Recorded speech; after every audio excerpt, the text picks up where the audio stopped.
Let me introduce myself. My name is Jonas, and I am from Lithuania. Lithuania? Yeah, it's a little hard to pronounce. Lithuania.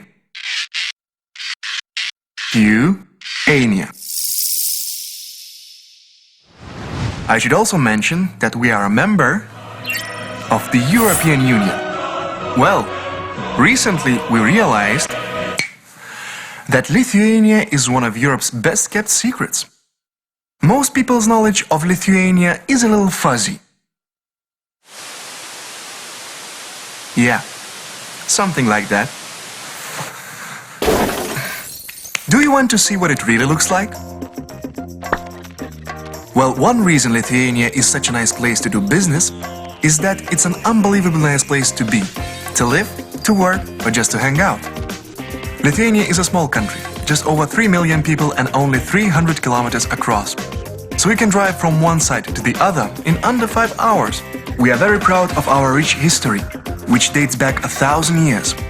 Lithuanian is one of the oldest living Indo-European languages and shares a common origin with Sanskrit. Lithuania is also home to some of the most untouched nature in Europe.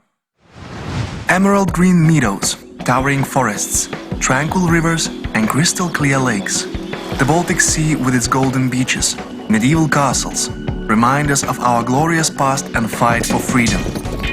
These are just a few things that make our country as lively and romantic as it is. This small patch of land is also home to 4 UNESCO World Heritage Sites. We have the Curonian Spit, which is the highest drifting sand dune in Europe and certainly one of the most beautiful. Then there's the Hill of Crosses, an incredible symbol of Christian faith. At the Kernavė archaeological site, you can find the fascinating remains of one of Lithuania's ancient capitals.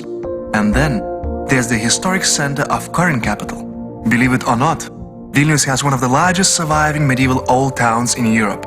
Even today, Lithuania's capital, Vilnius, is the northernmost Baroque city in Europe and the last Catholic country in the East. But even more importantly, Lithuania is situated in the middle between West and East, North and South. Did you know that the first free economic zone was created here in 1323? That's right, the Middle Ages. That means 7 centuries of experience serving as a bridge between East and West. And that same bridge still exists today. We have the northernmost non-freezing seaport in the west, with a 4-lane express highway connecting it to the capital Vilnius in the east, where you can continue on right to the border with Belarus. Or you can take another highway north straight up to Latvia and beyond. Lithuania has the best roads in the region. That's a fact. Did I mention that you can drive all the way from Norway to Portugal without stopping at a single border? Lithuania has modern logistics centers in all major cities, 3 international airports, and an extensive railway system that connects the entire country as well as neighboring states. The Klaipėda seaport is one of the biggest trade ports in the region, shipping cargo to destinations on the Baltic Sea and beyond. And did you know that Lithuania is the leading freight carrier in Europe? Our trucks move more cargo than Latvian, Estonian and Russian carriers combined. Overall, Lithuania accounts for more than half of the total economy of the Baltic states. And most importantly, it's all 100% safe and reliable, especially with NATO forces guarding our airspace. Lithuania is a small country, but Lithuanians think big and bold. This is a part of our heritage. And if you want to know how small becomes big, think religion. Our second religion, that is, basketball.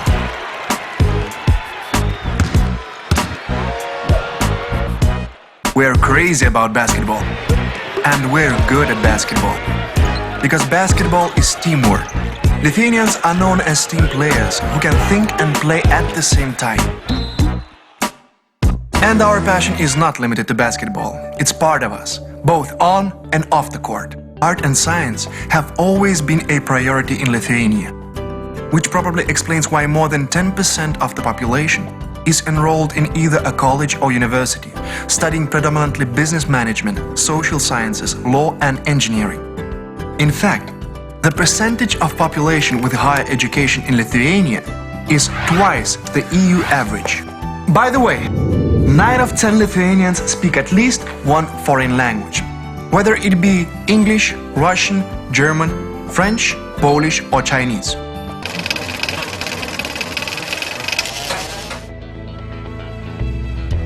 All this fits in the small patch of land we call Lithuania.